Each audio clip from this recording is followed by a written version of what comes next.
Ici nous sommes à Cabreton, un peu en retrait du port. Nous avons effectué une plongée sur nos récifs artificiels. Un récif artificiel, c'est une zone en principe de matériel en béton ou en acier qui est censé mimer ce qu'a fait la nature, les enrochements, quoi.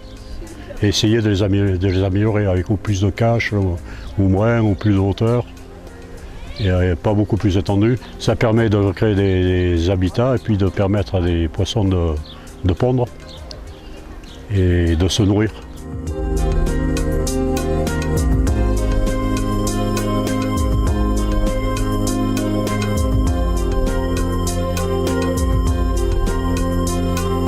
Notre association a été créée en 1996 suite à la disparition de plusieurs poissons sur nos côtes. Nous avons immergé des récifs artificiels en béton, des modules alvéolés. Nous en avons immergé d'abord 800 mètres cubes sur une concession donnée par les affaires maritimes au devant de Cabreton. En 2001 et 2002, nous avons immergé le même volume, c'est-à-dire 800 mètres cubes au large de Vieux-Boucau et Souston. Et de 2003 à 2004, ce sont des récifs que nous avons fait faire nous-mêmes. Des structures alvéolées aussi, mais avec davantage de trous. Précédemment, c'était des récupérations de matériel neuf. Et là, nous avons immergé 600 tonnes de ces modules.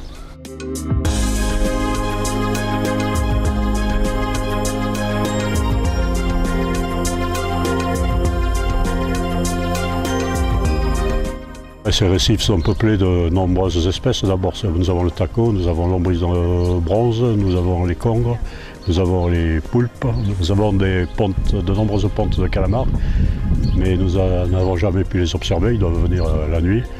Nous avons des pontes de sèche, ce qui est curieux, parce que normalement elles pondent dans les 12 mètres.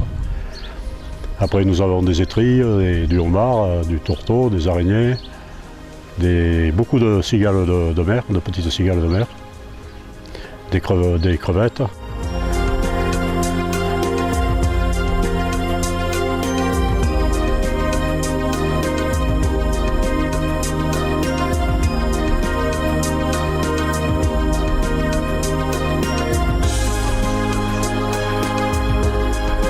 Mais ce sont les pêcheurs qui nous donnent la réponse. Les pêcheurs professionnels de Cabreton, enfin certains, disent qu'ils prennent 2 fois plus de poissons sur les récifs, notamment un qui ne pêche pas à proximité des récifs, qui pêche plus loin. Et pour nous, c'est la seule preuve. Après, nous avons les pêches expérimentales que nous faisons avec eux. Et après, nous aurons les marquages de poissons avec des récupérations ailleurs pour savoir s'ils vont d'un récif à l'autre, s'ils vont vers la côte, s'ils vont vers le large, et par qui ils se font pêcher, par des professionnels, par des plaisanciers, par des pêcheurs de sarcastique.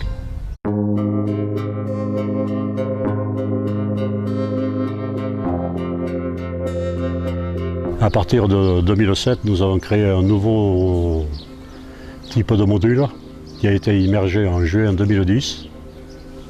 Et là, au cours de cette plongée, nous venons de faire le suivi sur ce récif, immergé depuis 2 ans, qui donne toute satisfaction. D'abord, il ne s'ensable pas du tout, contrairement au module alvéolé qui s'affouille.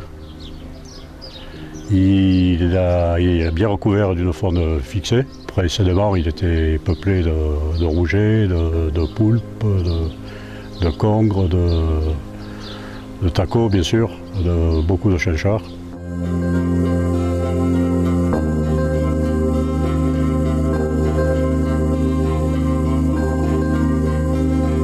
Ces concessions sont protégées, tout est interdit. La pêche professionnelle, la pêche de plaisance, la plongée.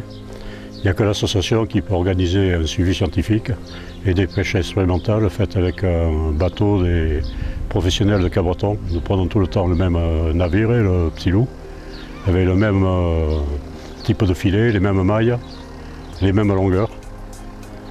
Et c'est quelque chose qui a donné toute satisfaction, qui nous a montré que la nuit, il y a des espèces de poissons qui venaient, que ne voyaient pas les plongeurs, des espèces commercialisables comme le merlu, la lotte, la baudroie.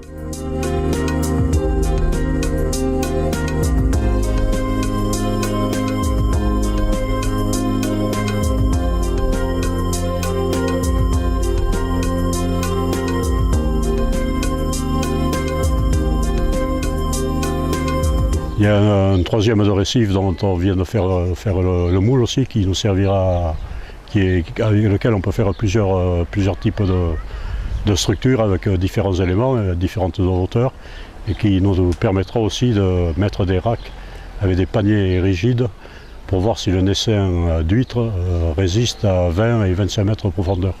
Ce qui intéresse tout le monde vu la mortalité qu'il y a en France dans le naissin d'huître. Mais en plus, essayer d'élever des coquilles Saint-Jacques et autres coquillages.